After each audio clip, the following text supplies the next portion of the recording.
अगर ये बात गलत है तो मैं रिजाइन आपको देना चाहता हूं कि मुझे बोलने के लिए जो समय दिया है मैं उसमें से 2 मिनट का समय महाकुंभ हादसे का शिकार लोगों की आत्मा की शांति के लिए खड़े होकर के मौन रखना चाहूंगा। मौन श्रद्धांजलि जरूर दी जाए जो श्रद्धालुओं की जान गई है। नहीं अध्यक्ष महोदय, नहीं अभी एक मिनट आप लोग कुछ मत बोलो। आप नहीं गए स्नान करने, आप स्नान करने नहीं गए, इसीलिए इस तरह की भाषा का इस्तेमाल कर रहे हैं। अध्यक्ष महोदय, मैं आपका धन्यवाद देता हूं कि आपने मुझे महामहिम राष्ट्रपति जी के अभिभाषण पे बोलने का मुझे समय दिया है। अध्यक्ष जी, मैं सबसे पहले आपका अभिनंदन एवं अभिवादन करते हुए आग्रह करना चाहूंगा कि मुझे बोलने के लिए जो समय दिया है मैं उसमें से 2 मिनट का समय महाकुंभ हादसे का शिकार लोगों की आत्मा की शांति के लिए खड़े होकर के मौन रखना चाहूंगा। अगर किसी अन्य को भी सच्चे मन से मृतकों के प्रति सच्चा भाव है तो वो भी हमारे सांसदों के साथ खड़ा होकर के ये मौन श्रद्धांजलि अर्पित कर सकता है। माननीय सदस्य अध्यक्ष महोदय, अगली लाइन अध्यक्ष महोदय, ये विषय अध्यक्ष महोदय, आप सीनियर लीडर हैं। अध्यक्ष महोदय, ये अधिकार आपका है, कभी नहीं रही। ये मैंने विषय मेंशन करते हुए भरोसा है इस विषय पर मौन कर दिया था, इसलिए अध्यक्ष का अधिकार है। हाँ, मैं वही अध्यक्ष महोदय, ये जो बात मैं शुरू कर रहा हूं जहां मैंने मौन 2 मिनट के लिए श्रद्धांजलि की बात की है, ये अधिकार मेरा नहीं है अध्यक्ष महोदय, ये अधिकार आपका है। मुझे पूरा भरोसा है आप पर कि जब अभिभाषण की चर्चा खत्म हो रही होगी उस समय 2 मिनट का मौन श्रद्धांजलि जरूर दी जाए जो श्रद्धालुओं की जान गई है। नहीं अध्यक्ष महोदय, नहीं अभी एक मिनट आप लोग कुछ मत बोलो। नहीं कुछ नहीं। अध्यक्ष महोदय,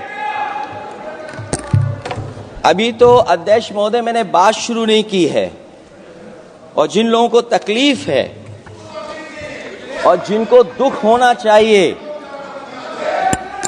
उनके बारे में मैं, हालांकि वो बात मैं बाद में कहना चाहता था महाकुंभ के बारे में, लेकिन अध्यक्ष महोदय क्योंकि बहुत सारे माननीय सदस्य ये सुन नहीं सकते हैं इसलिए मैं बात वहीं से शुरू करता हूं। आप देश के परम अभिभावक होने के नाते हमारा आपसे अनुरोध है कि जहां सरकार बजट के आंकड़े लगातार दे रही है, और जब मैंने अभिभाषण पढ़ा अध्यक्ष महोदय बहुत सारे आंकड़े सरकार ने दिए हैं, आंकड़े देने से पहले महाकुंभ में मरने वालों के आंकड़े भी दे दें। महाकुंभ की व्यवस्था के बारे में स्पष्टीकरण देने के लिए मेरी मांग है अध्यक्ष महोदय, सर्वदलीय बैठक बुलाई जानी चाहिए। महाकुंभ आपदा प्रबंधन व खोया पाया केंद्र की जिम्मेदारी सेना को दी जाए। महाकुंभ हादसे के शिकार लोगों की मृत्यु, घायलों का इलाज, दवाइयों, डॉक्टर, भोजन पानी, परिवहन की उपलब्धता का आंकड़ा संसद में पेश किया जाए। महाकुंभ हादसे के लिए जिम्मेदार लोगों पर, महाकुंभ हादसे के लिए जिम्मेदार लोगों पर घोर दंडात्मक कार्रवाई हो। जिन्होंने सच छिपाया है उनको दंडित किया जाए। अध्यक्ष महोदय, हम डबल इंजन की सरकार से पूछते हैं, अगर अपराध बोध नहीं था तो आंकड़े दबाए, छिपाए और मिटाए क्यों गए हैं? सच छिपाना और मिटाना भी तो अपराध है। इसका दंड कौन भुगतेगा अध्यक्ष महोदय? जहां इंतजाम होना चाहिए था वहां प्रचार हो रहा था। एक धार्मिक समागम में डबल इंजन का राजनीतिक प्रचार अशोभनीय है, निंदनीय है। इतने बड़े हादसे के बाद कम से कम अब तो वो होर्डिंग उतरवा देना चाहिए। अध्यक्ष महोदय, महाकुंभ की जो तैयारी हुई, जो हम लोगों ने जाना वहां पर, महाकुंभ न केवल 144 साल के लिए ये कहा गया, बल्कि ये भी कहा गया कि पहली बार धरती पर इस तरह का डिजिटल और जो आधुनिक चीजें हैं, टेक्नोलॉजी, उसका इस्तेमाल कर करके महाकुंभ होने जा रहा है। सीसीटीवी, ड्रोन, लाइव स्ट्रीमिंग के आधार पर जिनका दावा था कि वो डिजिटल कुंभ करा रहे हैं, वो मृतकों की डिजिट नहीं दे पा रहे हैं। एक तरफ तो जो लोग डिजिटल डिजिटल डिजिटल अध्यक्ष महोदय कहने को थकते नहीं हैं, लेकिन जब कुंभ में इतना बड़ा हादसा हो गया है तो यही सरकार डिजिट नहीं दे पा रही है। हमारे अपने लोग मारे गए हैं, जिसमें परिवार का हर रिश्ता दिवंगत हुआ है।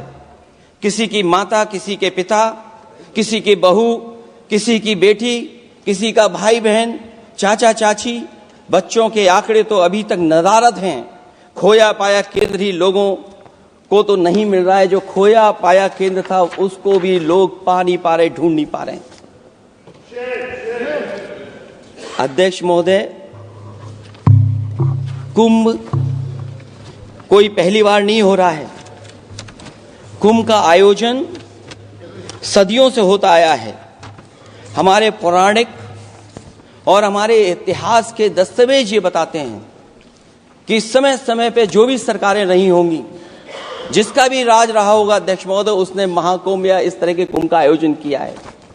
एक तरफ तो वो कि जो 144 साल बाद महाकुंभ होने जा रहा है, उसका इतना प्रचार किया, और मैंने तो कई टीवी इंटरव्यूज में, कई समाचार चैनलों पर ये बात सुनने में आई और सुनते रहे हम लोग कि सरकार ने 100 करोड़ लोगों के आने का इंतजाम किया है।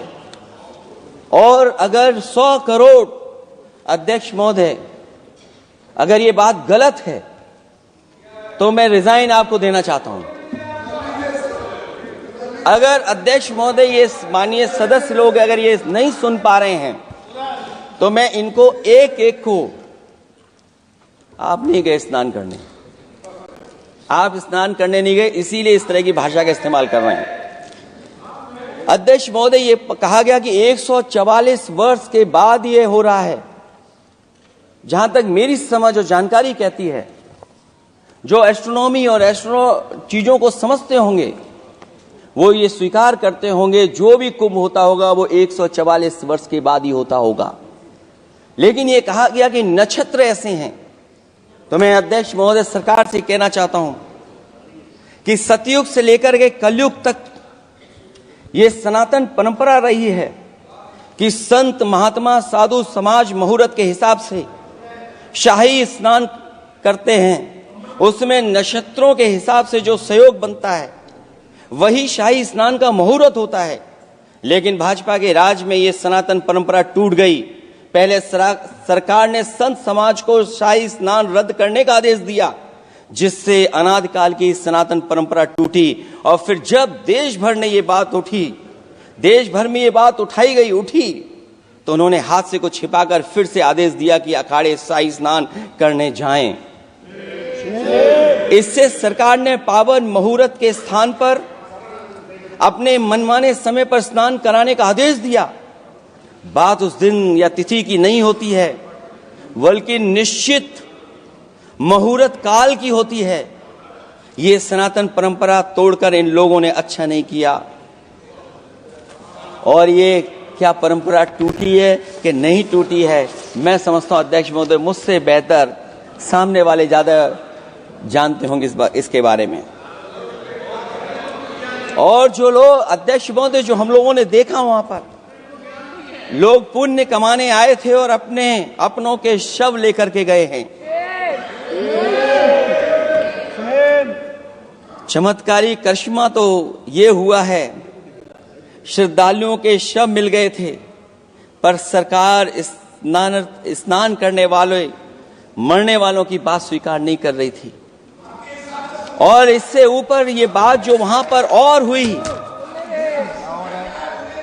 अध्यक्ष महोदय,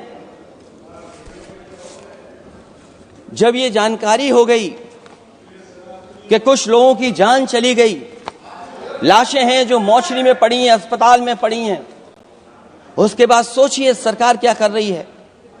अपने सरकारी हेलीकॉप्टर में फूड भर करके फूलों को डालने का काम किया। सोचिए, ये हमारी कहां की सनातनी परंपरा है। मैं जानना चाहूंगा सदन के माध्यम से हमारे माननीय सदस्य बताएं कि जहां लाशें पड़ी रही हों, न जाने कितनी चप्पलें पड़ी थीं, न जाने कितनी चप्पलें पड़ी थीं, न जाने कितने कपड़े पड़े थे, महिलाओं की साड़ियां थी, कपड़े थे, लेकिन उनको कैसे उठाया गया? उन सबको उठाया गया जेसीबी मशीन से, ट्रैक्टर की ट्रॉली से।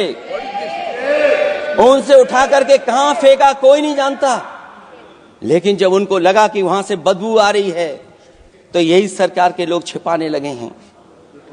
यही आपका महाकुंभ का आयोजन था, और हर बात को छिपाने के लिए न